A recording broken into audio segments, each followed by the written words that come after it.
Ted, you've got that look in your eye again. What look? You know the look. The look when you want to go full Bugbear. Dave. Okay, D&D Goblins, what class should you play? It is Ted. Just don't beat me anymore.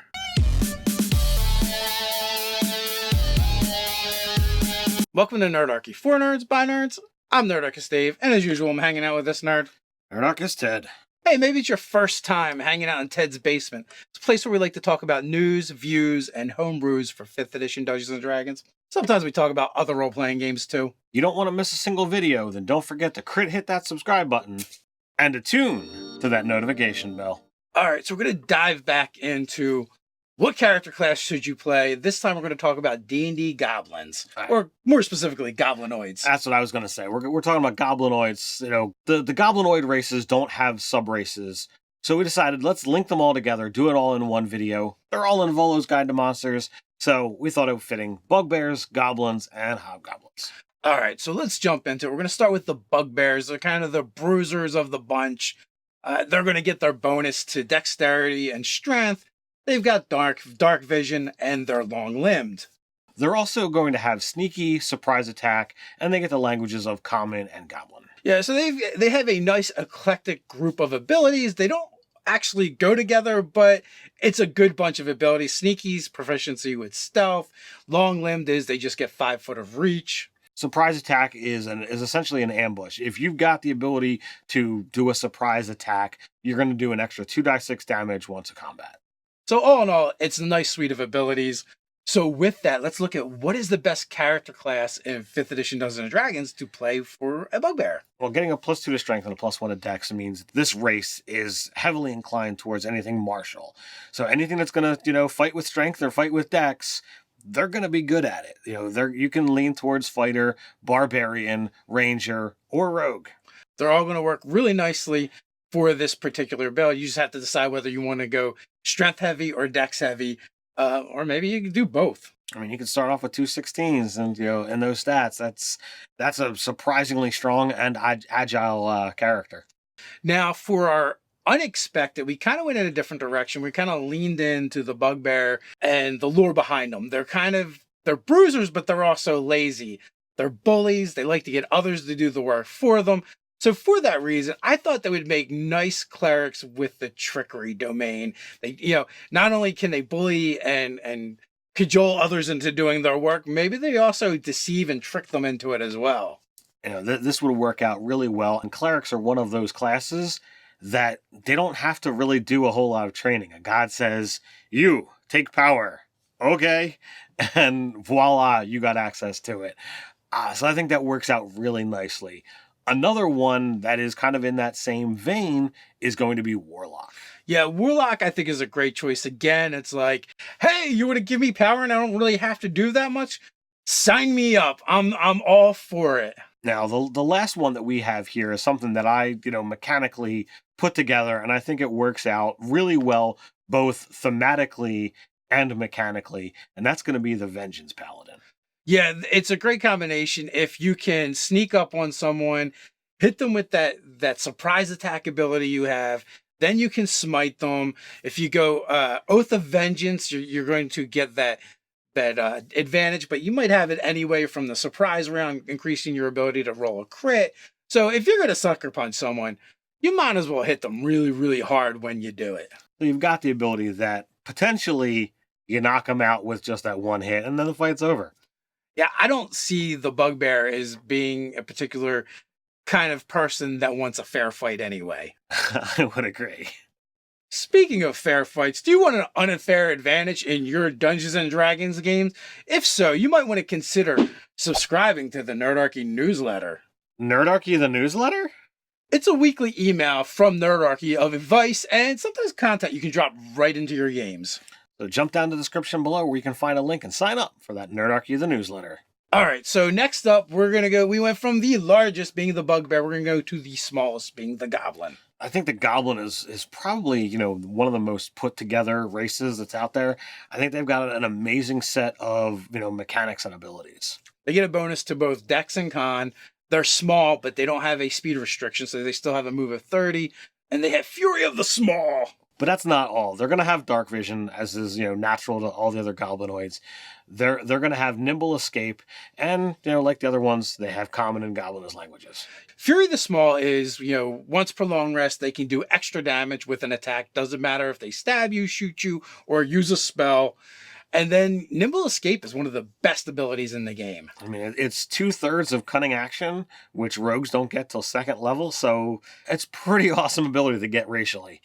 Absolutely. So with that, what do you think is going to be the best character classes in 5e D&D to play a goblin? Well, I mean, that high bonus to dex is going to lead them towards anything that's going to fight with that dexterity as their prime stat. So you're looking at ranger, you're looking at rogue, you're looking at, a finesse fighter. Absolutely. Any dex-based warrior is going to work really well, or martial class for the goblin for sure. So like you said, rogue, ranger, and fighter. The biggest problem with rogue is being that they may get most of that cunning action for free. Yeah, that is a hardship for them to wind up dealing with. I think it is a strong choice, but it's probably the weakest of the best choices. You could wind up going with ranger or fighter and then doing a 1 level dip so that you're not wasting that second level cunning action, and you get 2/3 of it racially. So you're most of the way there anyway. So unexpected. One of the choices we went is because of theme, but both of them fit really well mechanically with the goblin as well. So here we're going to look at monk and barbarian. Yeah, barbarian is great because thematically goblins tend to be tribal, so I think that works really well. But then when you combine that nimble escape, that's going to make them super mobile on the battlefield, they're not slow for being small. Con and dex means they're going to have a high armor class. So I think they would make really great dex-based barbarians. I honestly think that that's a really good thing. And who's going to suspect the goblin to just come out as a heavy hitter who can take a lot of damage? Tanking it. Yeah, absolutely. And then we have the monk, right? So the monk gets an ability that mimics nimble escape, and it's a great ability. So you see a little bit of the problem with the rogue, but not as much, because it costs the monk key points in order to use that ability.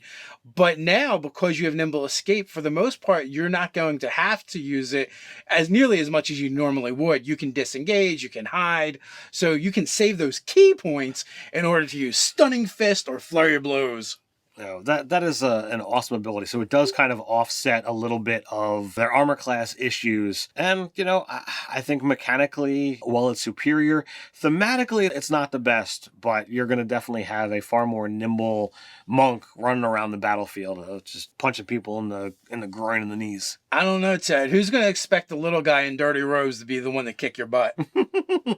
Or the face, as the case may be. So next we're going to move over to our Hobgoblin. All right, last but not least, the Hobgoblin is the most disciplined and martial of the bunch. They're going to get a bonus to both their constitution as well as their intelligence. They're going to get that typical, goblinoid trait. They have dark vision. They speak languages of common and goblin. They're going to get martial training, which winds up giving them 2 weapons of choice and light armor. They also have the saving face ability. So saving face is a really cool ability. Once a rest, anytime they would fail a roll, they get to basically re-roll it, and they get a bonus that's kind of determined by how many people would have saw them fail that are allies. I think this is amusing, and it does fit into the idea of how much pressure is on hobgoblins to perform and excel. I think mechanically it's... Wait a minute, Ted, are you saying hobgoblins have performance anxiety? I'm not saying that they do. I'm saying that, because they're the ones that are, the leaders, the tacticians, like anytime that you're out there doing something visibly, in front of a group, that they are expected to achieve success. They're the ones that are doing the most for the goblinoid race. All right, so with that, let's go into the best character classes for 5e D&D to play a hobgoblin with. We basically have 2, and that is Fighter, specifically Eldritch Knight. And the other one is going to be the Wizard, specifically War Wizard. Yeah, thematically, they make great War Wizards, although they could play any kind of wizard, really, with the stats that they have. But thematically, they're going to get that martial training, which is going to give them armor. It's going to give them weapon proficiencies. So they will really look the part of the War Wizard. If you go with Fighter, you do have that, that crossover, that your martial training is is useless because you're going to get, even if you take it as a multi-class, you're still going to get the armor, you're still going to get the weapons. So those become basically pointless. But that bonus to Constitution means more hit points. That bonus to Intelligence, means that when you take those spells for Eldritch Knight, you're going to have those higher DCs and better to hits. Yeah, that's true, Ted. So with that, let's go into our unexpected character classes for 5e D&D. So we wound up, choosing 2 for this one. The first one is a very thematic choice, considering that they want to, be martial, be militant, and conquer. We thought the Paladin Oath of Conquest was going to be a strong choice. Yeah, the Oath of Conquest is essentially a tyrant, and I feel like hobgoblins are tyrants by their nature, so it's a perfect pairing. And the other one we decided to go with was Sorcerer. So Sorcerer, this is where they're going to double down. No one's going to suffer from extra hit points. And as long as you choose a subclass that doesn't give you an armor class bonus, the rest of them are going to work because you're going to be able to throw on that light armor and you're going to be able to kind of become a Gish character without actually having to take any character classes that would give you those abilities, from martial training. Also, too, the thing to take into consideration is because you have light armor proficiency, taking medium armor proficiency through a feat is fairly easy and will get you a lot more armor class as well. It's just one step, so it's completely easy to do. So the question is, folks, what is your favorite goblinoid race? What classes are you playing with them? Did we get it right? Did we get it wrong? We got a place where we can discuss it. But before we do, I'd like to invite you to Nerdarchy the Adventuring Party over on Patreon. Ted, what can they find over there? We're creating content for 5th edition Dungeons & Dragons for both players and DMs alike that you can drop right into your game. Don't forget, patrons automatically get entered into our monthly giveaways. And that's not all. We also do a weekly hangout with our patrons and more. Quest down to the description where you can find the link to Patreon, join the Nerdarchy Adventuring Party, and until next time, Stay nerdy.